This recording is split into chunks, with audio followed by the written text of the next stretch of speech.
আধুনিকতার ছোঁয়ায় গ্রামীণ জনপদ থেকে শত শত বছরের ঐতিহ্যবাহী বাঁশ ও বেত শিল্পগুলো বিলুপ্তির দ্বারপ্রান্তে এসে পৌঁছেছে। পরিবেশের জন্য মারাত্মক ক্ষতিকর নিত্য প্রয়োজনীয় প্লাস্টিক পণ্য বাজার দখল করায় বাঁশ ও বেতের তৈরি পণ্যের কদর কমে গেছে। ফলে ঐতিহ্য হারাতে বসেছে গ্রামীণ এই কুটির শিল্প। তবুও কিছু পরিবার বংশ পরম্পরায় পাওয়া এই পেশাকে আঁকড়ে ধরে রেখেছেন এখনো। বাড়ির উঠানে বসে চলছে শিল্পকর্ম। বানানো হচ্ছে বাঁশ ও বেতের তৈরি কুলা, চালুন, খাঁচা, মাচা, চাটাই, উড়া, বাউনি, ঝুড়ি, ডুলা, মোড়া, মাছ ধরার চাই সহ অসংখ্য পণ্য।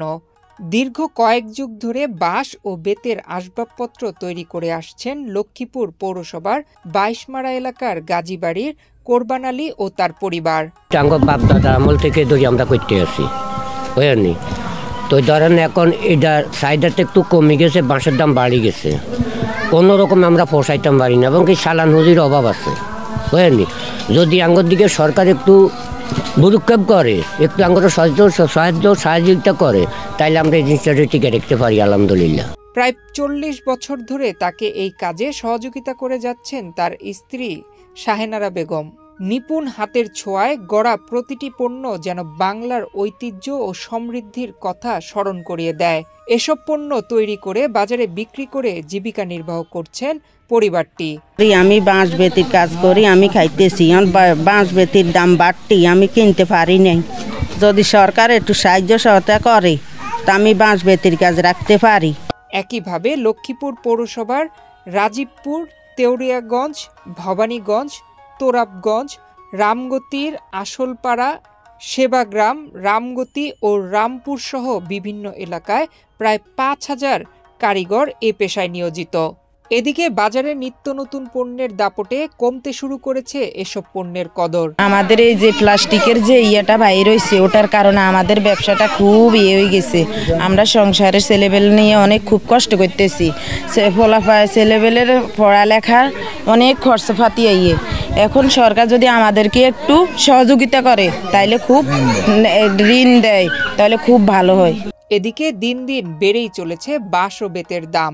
তারপরও লাভ লোকসানের হিসেব না করে অস্তিত্ব সংকটের লড়াইয়ে টিকে আছেন কোরবান আলীর মতো অনেক পরিবার। আবার পেশা ছেড়ে অন্য পেশাও ঝুঁকছেন অনেকে। বাঁশ শিল্পের কাজটা করতেছি, লাইমড়া বানাইতেছি। এই জিনিসটা এখন ওই যে বর্তমানে প্লাস্টিকের পণ্যটা বাইরে আমাদের এটার একটা ড্যাম করে দিছে। ড্যাম করার কারণে আমরা মার্কেটে বিক্রি করতে পারতেছি না, কম দরে বেচতে বাঁশ কিনতে অনেক দামে। বাঁশের তৈরি বিভিন্ন পণ্যের চাহিদা কম থাকায় অল্প লাভে বিক্রি করছেন কেউ কেউ। কুলা বিক্রি করে ১২০ টাকা, আর আদলা বিক্রি করি ২০০ টাকা, ২৫০ টাকা, আর আপনার লাই বিক্রি করে ৩০০ টাকা, ৪৫০, ৫০০ টাকা। এরপরে আপনার টাবা বিক্রি করি ১৫০ টাকা, ১২০ টাকা। এদিকে ঐতিহ্যবাহী এই কুটির শিল্প বাঁচাতে ও আধুনিকায়ন করতে দৃশ্যমান পদক্ষেপ নেওয়ার আশ্বাস দিয়েছেন লক্ষ্মীপুর জেলা বেসিক শিল্পনগরীর উপব্যবস্থাপক আসাদুল্লাহ হাসান। হস্ত ও কারুশিল্পের উন্নয়নের জন্য আমরা মাঠ ভিজিট করেছি এবং যারা হস্ত এবং কারুশিল্পের সাথে জড়িত তাদের সাথে আমরা কথা বলেছি, তাদের কোনো ধরনের সমস্যা আছে কিনা সেই বিষয়টা আমরা চিহ্নিত করার চেষ্টা করেছি এবং যাদের সমস্যা আছে সেই সমস্যাগুলো আমরা সমাধানের জন্য এগিয়ে আসবো বলে আমরা আশ্বস্ত করেছি। বিশেষ করে তাদের কোনো আর্থিক সহযোগিতা বা ঋণ সহায়তা প্রয়োজন আছে কিনা সেই বিষয়টা আমরা জানার চেষ্টা করেছি। বাঁশ ও বেত শিল্পকে বাঁচিয়ে রাখতে এবং বেকার সমস্যা দূর করতে সরকারি বেসরকারি সহায়তার দাবি জানান এই শিল্পের সঙ্গে যুক্ত স্থানীয়রা। নয়ন বিশ্বাস, বাংলাদেশ প্রতিদিন।